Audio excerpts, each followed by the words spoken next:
Welcome to Pete and Hannah's Watch List. I'm your host, Pete Mitchell. I'm here with my great co-host, Hannah. Hello, people. Hannah, we're here for What's Next, the show where we help you figure out what to watch next. On today's program, Michael.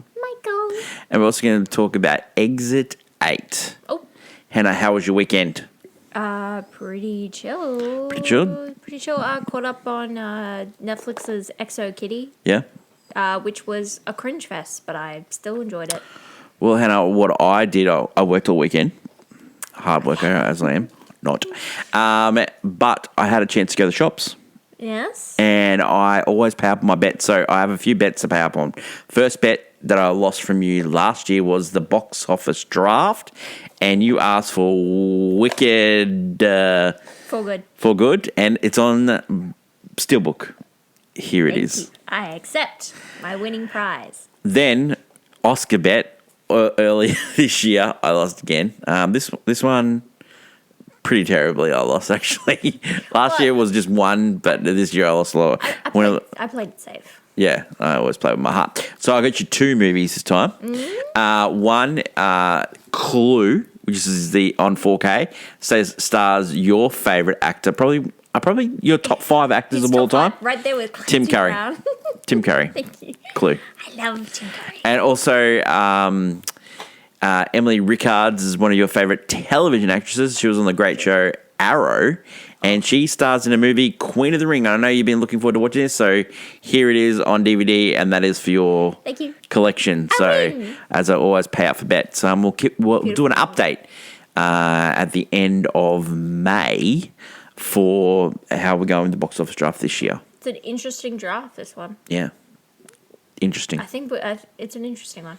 Speaking of interesting, let's talk about Michael, the elevator pitch.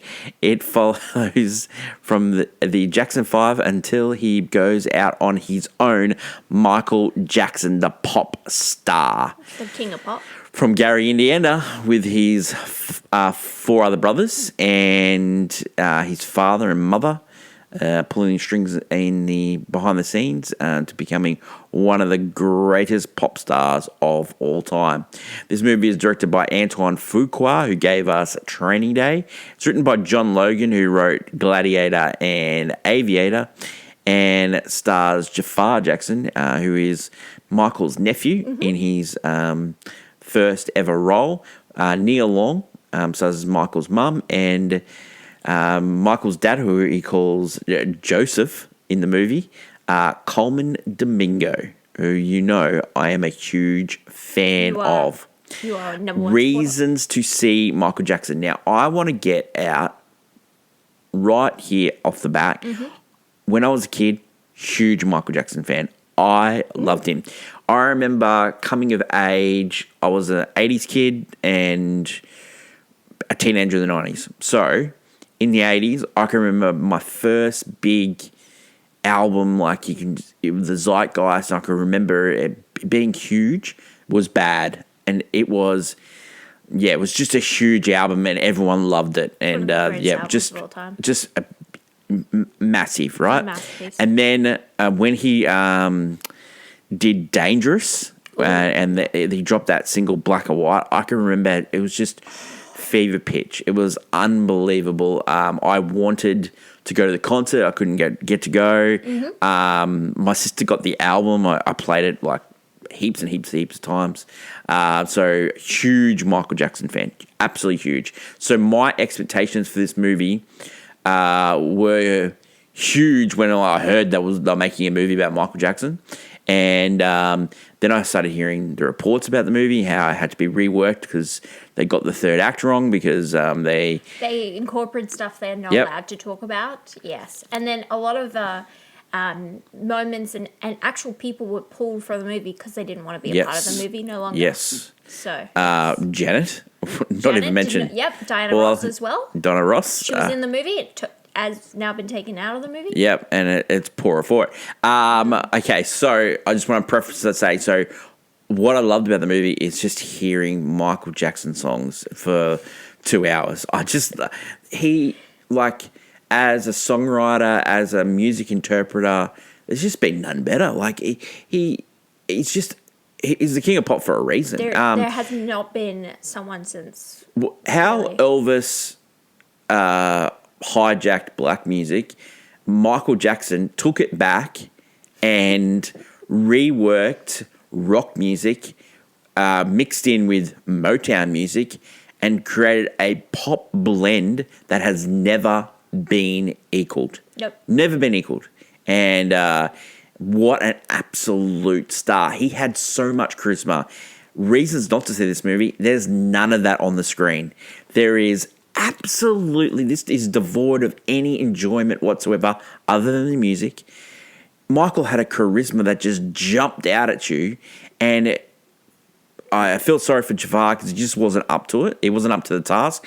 The thing about these movies, and this movie was produced by Graham King, who has produced Bohemian Rhapsody, also produced the Whitney Houston story. Oof. All their families are backing these movies. Like the executive producers on these movies were the Jackson boys. Also, LaToya Jackson was the executive producer as well. And it just when families get involved, they don't bring they just like when the Bohemian Rhapsody guys, they wanted to make the movie about themselves, like the Queen band, and at least that movie sort of portrayed the vibrancy of the Live Aid concert. The concerts in this movie are so flat and lifeless. It's just such a disappointment. I thought it was going to be an explosion of the senses and just really like. I think it didn't help that our cinema was pretty much empty, but there was people laughing in the cinema at just some of how bad this movie was. The acting, I've never seen Coleman Domingo be this bad in anything. I am a huge Coleman Domingo fan. I thought he was great in Running Man. That movie got panned. I thought he was the best part in it. Like when he got nominated for Sing Sing, I think he got nominated for Sing Sing, or if he didn't, he should have. He was brilliant in that. He was also great in The Color Purple as well. Yeah. But he is not good as Joseph Jackson in this movie. Nia Long, definitely miscast here, and I don't know what Miles Teller was doing. Miles Teller, normally, I loved him in Top Gun Maverick. I loved him internally and recently when he was in Whiplash. I don't know if he was doing it for his paycheck or he was doing it to pay down a debt that he owed somebody, but he felt like he was a hostage in this movie. Miles, blink twice if you need help. It's so bad. Like, I've really felt bad for Jafar Jackson. Like, you're being foisted on this, he just wasn't up to it. He just wasn't up to it. The lip sync, like, I know they were lip syncing and mixing his voice in. In some scenes it worked pretty well. In other scenes you could tell there was a huge difference. I think the Motown 25 anniversary concert, that was a poor example of it. I even thought, like, when you watch the clips of the Jackson 5 and Michael, it's just so heartwarming. I felt that the kid in this one wasn't very good at all, and it's just such a letdown for me. And I was just so disappointed. I really wanted to love this movie, and other than just hearing so many great hits, even the stories about how things got made, there was a little bit off the wall, but Thriller, the biggest selling album of all time, there was barely any mention of how he wrote the songs, how he came up with it. Like, there was glancing stuff. There was a glancing thing how he created the Thriller movie clip, but there was just some pieces of paper. And it was just make sure you take a photo of my feet. And Fred Astaire said you got to take the feet of the storytellers. Hannah, what are your thoughts on Michael? I kind of let you just take it and go because you seem to had really strong feelings. Well, my things were it was really visceral. I was struggling in my seat because I was really uncomfortable because it was so jarring to see so many great performers. Like Coleman Domingo, I would say he is one of the one of the best performers that we have going at the moment. He's in a lot of movies. He's in a lot of movies. He was not good in this. Yeah. They have Don King impersonation in this as well. And Don King's in a lot of movies. Like, they recreate Don King a lot. This was a terrible... I don't know if it's the writing, because I know John Logan, who wrote Gladiator, that script was panned by Russell Crowe and Ridley Scott. Like, who wrote this? Like, it was really lambasted. And I know he wrote Aviator, which I quite enjoyed, and I quite enjoyed Gladiator as well. But the script is, it's nonsensical. I know they had to change the third act, and they stop at it does feel a concert in Wembley, which is the same point they swapped in Bohemian Rhapsody. I've talked too much. You go, Hen. You go. Yeah, well, for me personally, I feel like this movie is made to revitalize the Michael Jackson brand. I mean, he's had a very successful, they've turned him into a Broadway show. It's been quite successful. And so the movie was like a guaranteed next step. And we've had people, friends of ours have gone to see that, and they said you've got to see it, Peter. Yeah, it's really good. It's like seeing Michael Jackson in concert, brought it to life. But with this movie, it's definitely supposed to target people who don't really know much about Michael Jackson, because they don't actually go into anything about Michael Jackson. It's like he's a Disney princess. He talks to his animals. He has an evil father that stops him from going anywhere and doing anything. And he has this magical gift of singing and dancing to bring to the world. He is the movie's very sensitized in being Disney-like. Like, he's, there is like kind of, we don't need to see, okay, he is a very controversial figure. And it's okay to not want to see this movie at all because you don't like him. That's fair enough. But this movie is just depicting a fairy tale. And I'd be more willing to just live in the Michael Jackson 2-hour fairy tale if it was really, really well done. Yeah. If it was vibrant. There's no life to this. The fact that it just jumps and it doesn't even, like, of course, like, I like more songs, later on, because I love, you get to that Bad era and it's like, so much good music, not like Thriller and Off the Wall. You don't spend enough time in those albums or in that progressive period.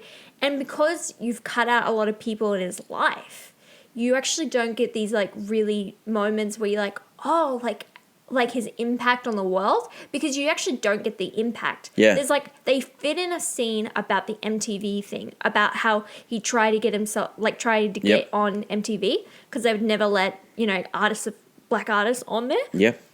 And it just feels like it's just put in there because it's a significant moment. Yeah. But there's no other moments like that. There's like a reading thing about that Game Awards, but they don't go into it. There's like all these reading little about moments, that period with the MTV. It was a long running thing where he fought to get on there, and he finally got on there, and he changed MTV. Like, he didn't even like. It wasn't even mentioned how much he changed. He saved MTV. That Thriller music video. It's dead now. That Thriller music video, like, catapulted MTV into the stratosphere. Like, it became the most popular channel. That's one thing. Like, you get to see the moment of where he makes the Thriller music video. I would just watch. That should have been longer. Yeah. That entire scene. Like, I want to see the progress from start to finish. But again, it was just no life to it. This movie, because it's trying to, put too much of his story, but it doesn't try and do origin story stuff, because, like, they're making him like a superhero, basically, in this movie. Yeah. Because, he's, great with kids in this movie. And he, particularly, I would have just enjoyed if we started from the Off the Wall era, because he's trying to break away, but he's still part of the family. And then you finish with the victory tour, like they do in this movie, because they finish there. And it's just the story of him trying to break free from his family, which is what this whole movie's about. Yeah. And start his own thing. But you really go into this era. You don't need the Jackson 5 stuff. You don't need... But Hen, I would forgive... But I would forgive all that because, I agree with you. His life is too... There's so much in his life. And it's like, what direction do you want to go? I agree with you totally. But you know what? The biggest problem with this movie is there's no life to it. It is. You know what I do find funny? Though we make, like, biopics are formulaic, like this one is. Yeah. But a lot of the times that artist actually doesn't have much going on in their life until like drugs, woman, ending, right? but it's so interesting with Michael Jackson because he has a lot of different avenues you could Yes, go down. yes. So many. Good, bad, ugly. Like, you can go down so many different routes. And they kind of just played it in the middle, safe territory. And it was so bland when you're like, he's so much more than just like, oh, he was... You know when we did the countdown the other day, right? And we did the top 5 biopics. And all those biopics that we you named and I named, the core of those biopics, and most of them are just formulaic biopics, is, about a man or a woman Or horse. or horse. You get to know their backstory, and then they're triumphal, overcoming adversity. But at the core of those movies is a brilliant performance. Yeah. And that is what's problem with this movie. There's one not person. one. There's not even like a breakout best supporting actress or actor coming in over the top to help the movie across the line. Like in Oppenheimer, not only did we have Cillian Murphy, but we also had Emily Blunt, and we had Robert Downey Jr., who was absolutely great as Strauss in that movie. But even like some of the other great Amadeus, like F.W. Abraham, like he's brilliant as Salieri in that movie. Mm-hmm.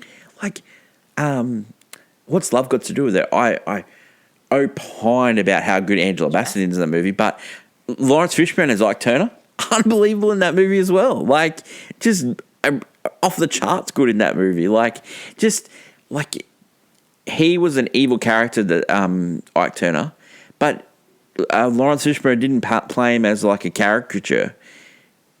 Joe Jackson is playing. Coleman Domingo played him as a character.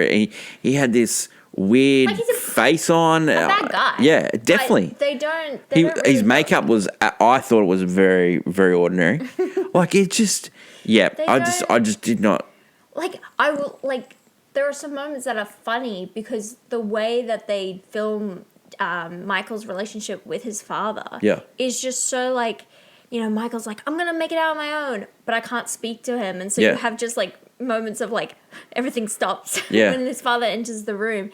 And it's almost like a comedy sketch. Yeah. Like, oh no, Joe Jackson's here. But I think if that was one, written better, and also acted better, like that could have been the whole story. The two of them are not acting off each other in their scenes. Yeah, there's no chemistry between them whatsoever. And I think it's really hard because I don't think you're ever going to capture Michael Jackson's spirit because he's like a unicorn. You've said to me he's like a unicorn. And it's like, yeah, you're not going to capture something like that again. But Jafar Jackson probably needed like to actually work on his acting because Coleman Domingo also is not trying. Like he's also really good with acting off people, and so their scenes together aren't strong. Yeah, and they're supposed to be the crux of this movie because the brothers are non-existent. Even Miles Teller is non-existent. Yeah, Quincy Jones non-existent. Yeah, all the other characters just don't exist. Yeah, literally, like Janet Jackson just doesn't exist. Yeah, it's just... like. The mother, even scenes with his mum are like, okay. And then he watches movies with his mum. That's it. Like, they don't really have a relationship either. It's now, tough. It's really tough. That catalogs are so worth so much money and there's like big business behind these. You're never going to get a biopic with music, which you need. In a Michael Jackson biopic, you need the music because it's a big part of his life. You're never going to get a biopic that is unauthorized with the music. It's just never going to happen because it's such a big business, and we're poorer for it. Because if you had a proper go out of Michael, you could have a great movie. There's a great story there. It's a kid from Gary, Indiana. His dad was a steel worker. They brothers working their way up through the music industry, become huge stars. He goes out on his own, becomes the biggest pop star of all time, and his life is cut short through tragic things about surgery, about mental health. There's a whole thing about Neverland. He's a very controversial figure. There's so many things you Yeah. could have concentrated on. They concentrate on this because it's probably the safest bit, I don't and mind it's it being- lifeless. It's just absolutely no life to it. I don't mind concentrating on the father-son relationship. It's just it's, as you said, lifeless. It's so plain Jane. Nothing really happens. We've seen... Yeah. other- Because it's made by the family, and they're sort of trying to protect the father.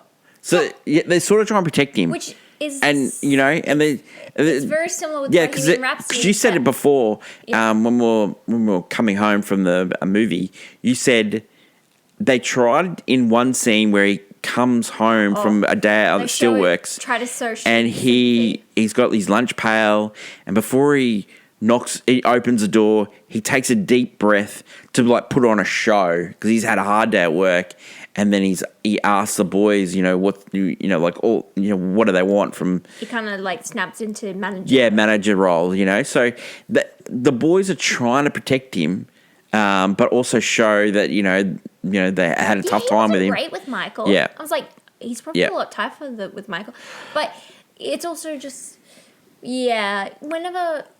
It was never going to be the most perfect thing, but I wish it was a lot more entertaining. Yeah. That's what I wanted from this movie. That's what I wanted. I want entertainment. It wasn't going to be as good as Better Man, but I wanted the vein of Better Man, where I wanted to be. I wanted to get up and just start clapping. Like I really wanted that feeling, and maybe being in a cinema when it was rocking, I probably would have got more enjoyment out of it. But alas, we didn't have that. Hannah, would you recommend people to watch Michael? I personally would not. But I know that if you love Michael Jackson music, I cannot say you can't. You shouldn't see this. You should see it if you love Michael Jackson. I think done. Yeah, just to show how bad this movie is, I think you should go see it. You know what? I can see myself watching, not at the cinemas. I can see myself watching this on streaming or. I hate to say it. I'll hate watch this movie. I know I will. I'd watch this movie again. I've hate watched Bohemian Rhapsody multiple times. Oh yeah, you have. You I again. No, I definitely will hate watch this movie. I'm going to be honest. You're someone who's a lot kinder to biopics, but you of course don't like this one. I don't like biopics. Yeah, you do. I don't know how I got a top 5 really, because realistically I don't like watching them. Well, I helped you. Yeah, but this movie, like, I wouldn't watch this movie again fully. Like, I'd probably just watch clips, like I'm going to do on TikTok, which I've been watching recently. I'm just like, I just like watching that bit. I'd like watching this bit. Okay. I'd never watch the movie in full. I'd probably watch, if they do the sequel, I'll do the sequel, but they have to include Man in the Mirror. What are you going to give a rating for Michael? I don't know. Can you give a rating? Because you seem to be a lot more talkative on this situation. You want to stand in your soapbox. It's really hard. Because... No, it's not. It's I fell asleep. It's an I fell asleep, but it's like, it's like got the greatest music of all time it's hard to say. It's the biggest miss I've seen for a while. I think it's just so easy to do. It would have been so easy just to do a formulaic biopic. I just feel like they missed the mark on this one. A formulaic biopic with a great performance at the center of it. I think if you go down the Nepo baby, because he's Nepo. They were going for the look, and also he's gotten. There's a reason why Michael came up ahead of his brothers, because he was the one that had talent. Yes. And the rest of the family didn't. Yes. Michael is in cinemas all around. Don't worry about us. It's the biggest smash hit of all time. It's made $217 million.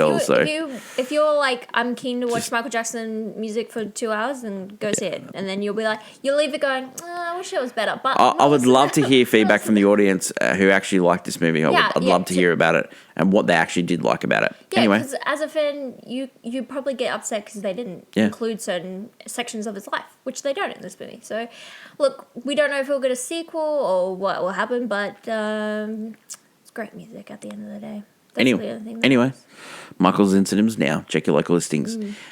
The next movie we're going to talk about is Exit 8. Now, I did enjoy this movie. It is based on a Japanese video game. Is that correct? It's an indie horror game, yeah. Indie horror game. It came out in 2025. It was directed by Genki Kamara, who did... What movie did he do, Hannah? Produced he- Your Name? Yes, he did. And that was a good hit. Your Name from 2016. Yeah, that's a good movie. Yeah. That's a great movie. He produced actually. that. The elevator pitch for Exit 8. You're a guy in a train station. You just got a call from your girlfriend and you're struggling. You're coughing up your exhaler and you work out you're repeating the same loop as you try and get to the next train platform. And you work out that there's a sign that says, if there's an anomaly, you need to go back. If there's no anomaly, you go forward. And that's a way you get out of the 8 levels to get to Exit 8.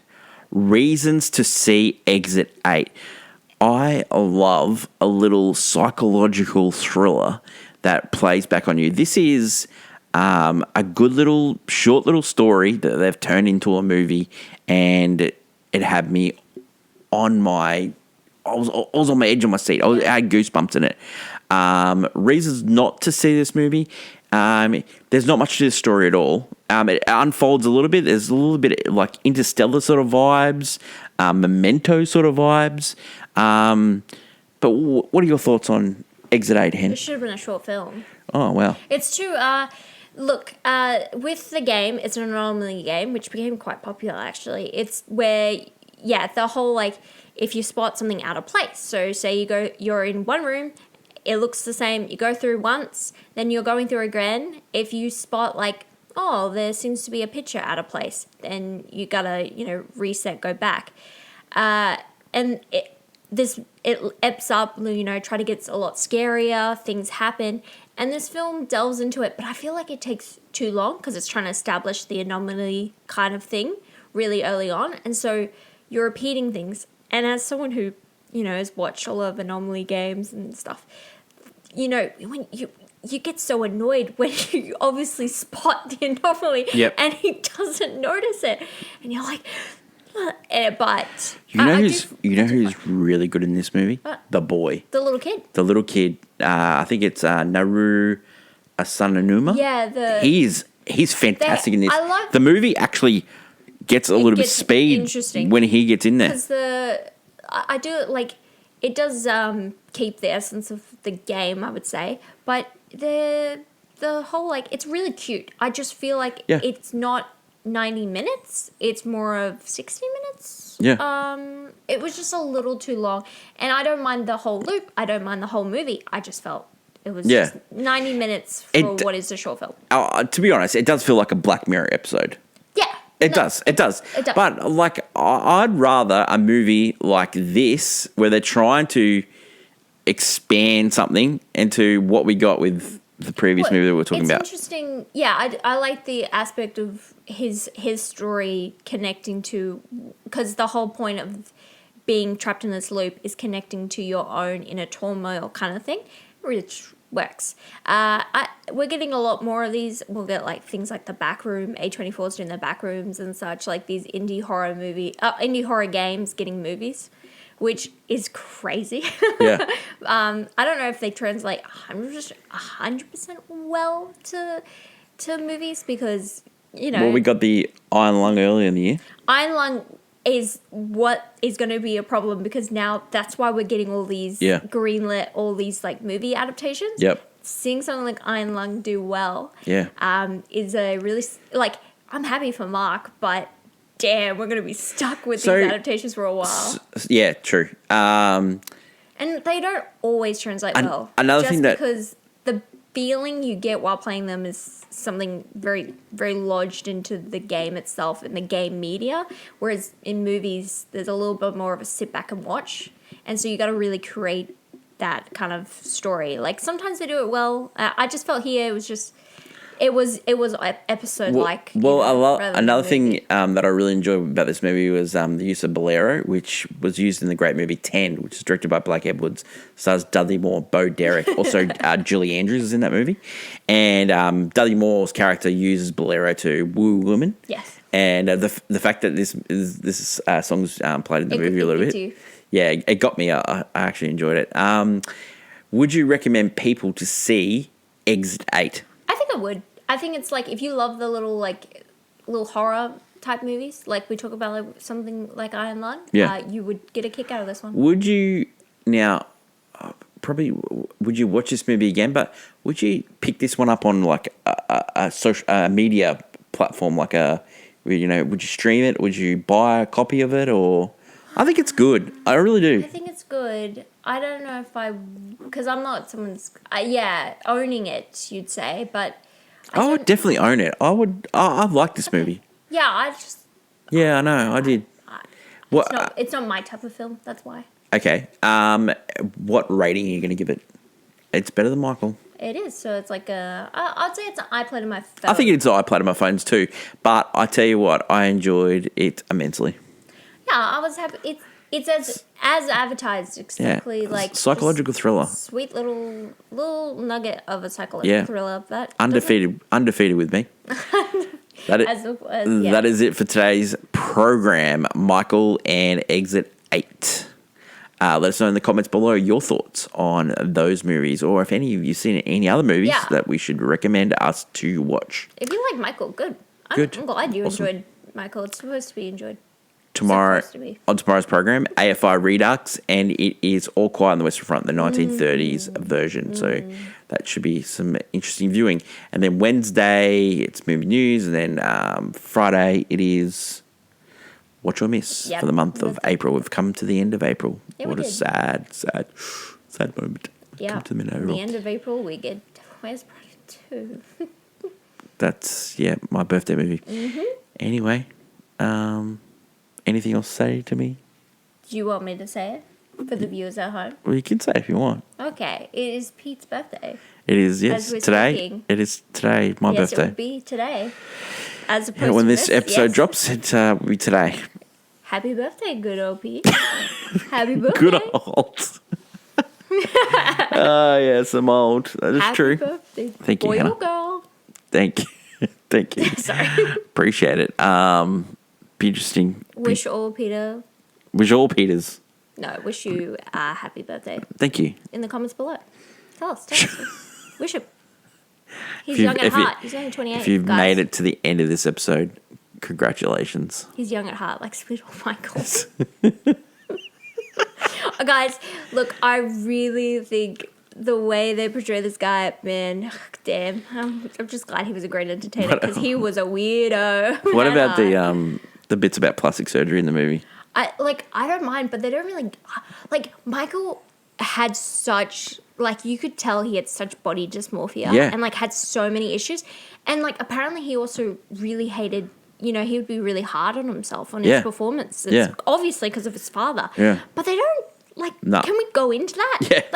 Can we? No portrayal at all. I want to feel his pain. And also he had an eating disorder. And they didn't even go into that. I want to feel his pain. Oh, man. I want to be there. He gets upset when he gets, the Pepsi thing happens. I want to know. You're making me angry on my birthday. The craziest thing in the Pepsi thing when he denies, I don't want them. I don't want the doctor to give me them. You'll be in a lot of pain, Michael. Oh, no, Michael. Red flag. Oh, well. That is it for today's program. That is my lovely curse. Hannah, thank you to your audience. Long live cinema. And until we meet again, it's bye for now. Bye.